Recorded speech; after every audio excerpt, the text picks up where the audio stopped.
पहिल्यांदा तर मी राज ठाकरेंचे आभार मानतो की त्यांनी या ठिकाणी दोन बंधू एकत्रित येण्याचं श्रेय मला दिलं. श्रद्धेय बाळासाहेबांचे आशीर्वाद हे मलाच मिळत असतील.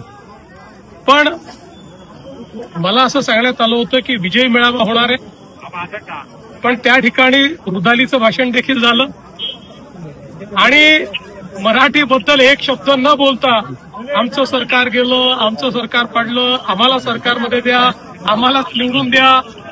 हा मराठीचा विजय उत्सव नव्हता, ही रुदाली होती.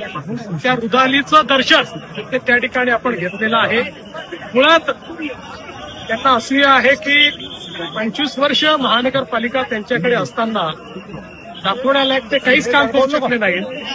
पण मोदीजींच्या नेतृत्वात आम्ही ज्या प्रकारे मुंबईचा चेहरा बदलवला, त्यांच्या काळामध्ये मराठी माणूस मुंबईतनं हद्दपार झाला. आम्ही पीडीडी चाळीतल्या मराठी माणसाला, पत्रा चाळीतल्या मराठी माणसाला, अभ्युदयनगरच्या मराठी माणसाला हक्काचं मोठं घर हे त्याच ठिकाणी दिलं. याची असूया त्यांच्या मनामध्ये आहे. पण मी नेहमी सांगतोय, पब्लिक हे सब जानती आहे. त्यामुळे मुंबईतला मराठी असो की अमराठी सगळेच आमच्या सोबत आहे.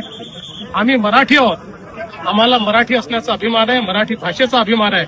पण त्याच वेळी आम्ही हिंदू आहोत, आम्हाला हिंदुत्वाचा अभिमान आहे आणि आमचं हिंदुत्व हे सगळ्यांना सोबत घेऊन चालणार आहे हिंदुत्व.